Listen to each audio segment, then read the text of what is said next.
안녕하세요. 정프로 부동산 TV입니다. 자, 오늘은 2020년 2월에 개정된 농어촌 정비법 중에서 농어촌 민박 사업의 허가 기준에 대해서 말씀을 드리겠습니다. 아마 이 내용들 아시는 분들도 계시겠지만 상당히 파격적인 내용이고, 이 법 개정으로 인해서 향후 신규 펜션 사업을 하시려는 분들은 많은 어려움이 있을 걸로 예상이 됩니다. 자, 오랫동안 큰 변화가 없이 유지가 되던 농어촌 민박 허가가 작년 강릉 펜션 화재 사건으로 인해서 상당히 강화가 되었는데요. 특히 안전사고 예방책 위주로 일부 개정이 되면서 펜션 사업을 하시려는 분들이 꼭 아셔야 되는 내용들을 오늘 제가 설명을 해 드리도록 하겠습니다. 2020년 2월 11일 날 강력한 개정안이 추가 공포가 되면서 이 법 시행은 6개월 뒤인 2020년 5월 11일부터 본격적으로 시행에 들어갔습니다. 그러니까 지금은 이 법 시행이 시작이 된 시기라고 보시면 될 것 같습니다.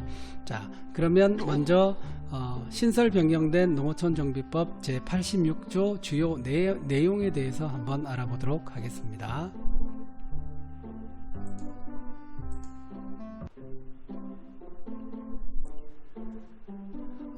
이번에 신설 변경된 농어촌 정비법 제86조 주요 내용은 첫 번째로 농어촌 민박 사업을 경영하려는 분들은 다음의 조건을 모두 갖추어야 됩니다. 농어촌 지역 또는 준농어촌 지역의 주민이어야 합니다. 그리고 두 번째로는 농어촌 지역 또는 준농어촌 지역의 관할 시군구에 6개월 이상 계속 거주를 하고 있어야 된다는 내용이 있습니다. 이 조항이 상당히 강력한 조항입니다. 그리고 세 번째는 신고자가 해당 주택을 소유하고 그 주택에 거주를 하고 있어야 합니다. 이번에는 소유자가 아닌 임차인의 경우 갖춰야 될 조건에 대해서 말씀을 드리겠습니다. 첫 번째로 관할 시군구에 3년 이상 거주를 하면서 임차를 하여 농어촌 민박을 2년 이상 계속하여 운영한 사람이어야 됩니다. 아주 강력한 조항이죠. 두 번째로는 관할 시군구에 3년 이상 거주하였고 임차하여 농어촌 민박을 2년 이상 계속 운영하고자 하는 사람도 해당이 됩니다. 그렇다면은 농어촌 민박 사업자가 준수해야 될 사항에 대해서는 어떤 내용이 있는지 한번 알아보도록 하겠습니다.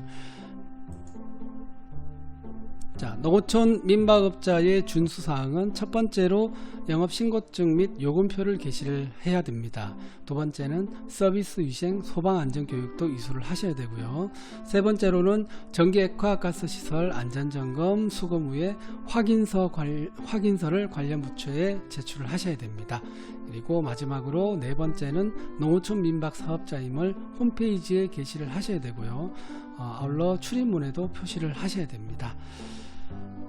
자, 개정안의 주요 내용은 크게 첫 번째로 주택 소유자, 그 다음 두 번째는 임차인에 대한 내용으로 이렇게 나누어지는데요. 먼저 주택 소유자의 경우에는 해당 지역에서 거주한 지 6개월이 지나야 농어촌 민박업, 우리가 말하는 펜션을 신고할 수 있도록 선주거 요건이 신설이 되었다는 점입니다. 자, 이 선주거 요건이라는 것은 내가 현재 경기도에 있는데 경상남도에 가서 내가 펜션업을 하고 싶다.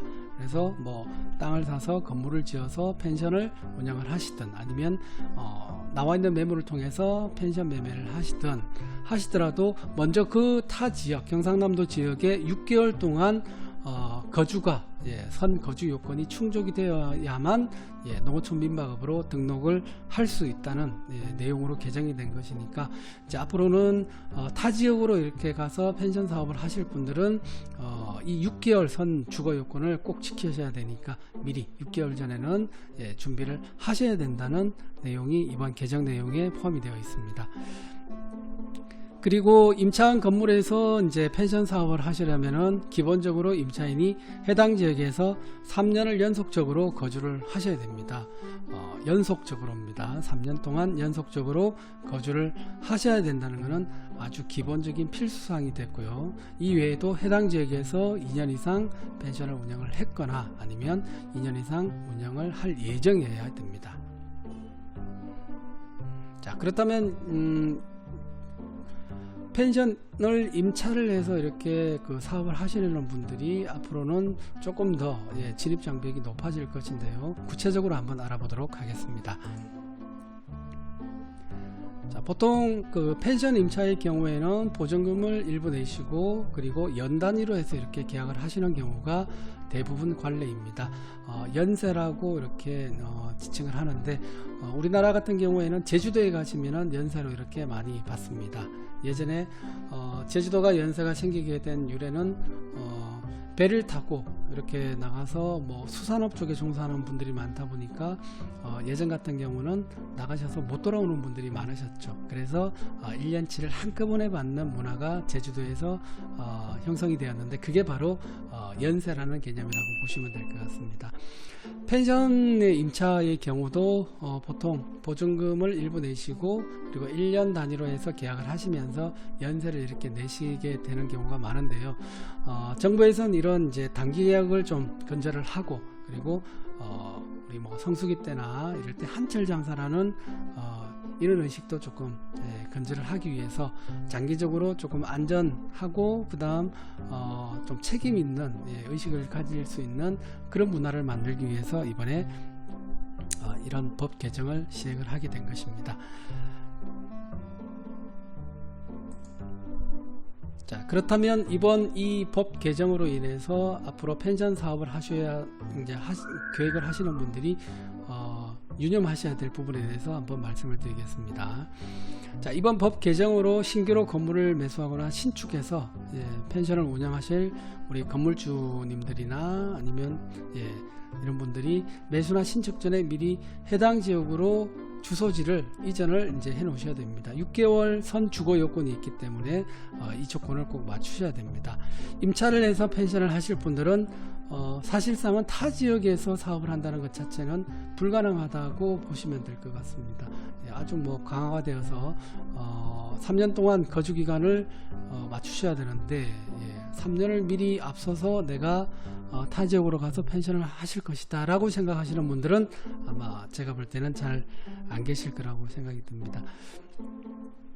거기에 대한 뭐 해결책은 아니지만 또 다른 방법이 있으니까 제가 영상 후반부에 설명을 해 드리도록 하겠습니다. 자, 펜션 사업이라는 게 지금까지는 뭐 소자본으로 이렇게 그 임차를 해서 운영을 하시는 분들이 대부분이었는데요. 이제는 그렇게 운영을 하시기는 현실적으로는 힘들게 되었습니다. 이번 농어촌 민박업 개정으로 인해서 펜션을 자가로 건축하셔서 운영하시려는 분들 그리고 매입해서 운영하시려는 분들과 임차를 내서 운영을 하시는 분들은 조금 다른 전략을 세우셔야 될 것 같습니다. 자가로 건축해서 아니면 매입을 해서 운영하실 분들은 6개월 선 거주 요건이 있기 때문에 그 조건을 맞추기 위해서 비수기 때 펜션 사업을 준비를 하셔서 여름철 성수기에 맞춰서 이렇게 영업을 하시면 될 것 같고요. 그런데 문제는 임차를 해서 사용하시는 분들의 이제 앞으로 문제가 많을 것으로 판단이 됩니다. 3년 거주 요건과 2년 운영 요건을 맞춰서 이렇게 하실 수 있는 분들이 현실적으로는 뭐 거의 없다고 보시면 될 것 같습니다. 그래서 정부가 법 개정 취지로 설명을 했듯이 안전관리와 장기적인 관점에서 책임의식을 높이기 위한 이 대책이 앞으로 우리나라 펜션 사업에 있어서는 또 큰 영향을 미칠 것이라고 생각이 됩니다.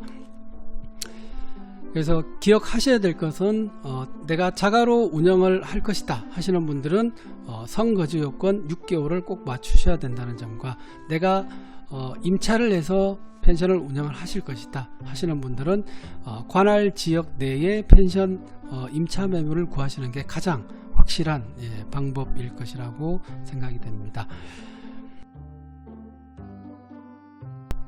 네, 이제 마무리를 해보도록 하겠습니다. 이번 농어촌 정비법의 가장 핵심적인 내용은 딱 두 가지입니다. 첫 번째로 거주자 요건이 생겼다는 겁니다. 펜션을 신축하시거나 아니면 매입을 하셔서 운영하실 분들이라면 선거주 요건 6개월을 꼭 유념하셔서 사업을 준비를 하시길 바랍니다. 그리고 두 번째로는 펜션을 임차해서 사용하실 분들은 향후 진입장벽이 너무 높아졌기 때문에 쉽지 않을 거라고 생각이 듭니다. 물론 방법이 전혀 없는 것은 아닙니다. 또 주인분과 잘 협의를 해서 위탁 경영을 통해서 수익을 창출을 하실 수도 있으니까요. 그 점도 생각을 해보시고 펜션 사업에 대해서 구상을 해보시면 될 것 같습니다. 어쨌든 그 위탁 경영 아니죠. 그 임차를 하실 분들은 3년 동안 거주하시고 2년 동안 운영을 하셨어야 된다는, 아니면 앞으로 하실 거라는 그 내용 꼭 유념을 하시길 바랍니다. 자, 우리나라에서 펜션 사업이 본격적으로 시작이 된 게 2000년대부터 거의 시작이 됐다고 보시면 됩니다. 답답한 도심에서 벗어나서 일상생활을 조금 편하고 쉼이 있고 휴식을 즐기기 위한 이런 트렌드가 바로 이 펜션 사업의 규모 자체를 많이 이렇게 성장을 시켰는데요. 지금은 주말만 되면은 이렇게 그 사람들이 밖으로 나가죠. 산과 계곡을 찾아서, 그리고 바다를 찾아서 편안하게 쉴 수 있는 공간, 바로 그런 트렌드 때문에 이 펜션 사업은 앞으로도 계속해서 성장해 나갈 것이라고 생각이 됩니다. 특히 트렌드와 맞춰서 차별화되어 있는 펜션들, 개별 수영장은 기본이고요. 요즘은 바비큐장, 그리고 족구장, 운동시설도 있고요. 그리고 특화되어 있는 도심을 떠나서 혼자만 지낼 수 있는 그런 또 개별 펜션도 요즘에는 각광을 많이 받습니다. 아무튼 앞으로 트렌드는 이 포스트 코로나를 시대를 준비를 해야 되겠죠. 이번 코로나 사태에서 전 숙박업이 매출이 감소를 했는데 유일하게 매출이 감소하지 않고 오히려 이렇게 성장을 해 나가는 사업이 바로 이 펜션 사업이라고 합니다. 사람들이 사회적 거리 두기를 통해서 조금 더 타인과는 거리를 두지만 가족들과 함께 편안하게 이렇게 보내실 수 있는 공간들을 찾아서 자연으로 나가다 보니까 아무래도 이 펜션 쪽이 요즘 사람들에게 더 각광을 받지 않을까 싶습니다. 자, 오늘 보신 영상이 도움이 되셨다면 좋아요, 구독, 그리고 알림 설정 꼭 부탁드립니다. 저는 정프로 부동산 TV였습니다. 감사합니다.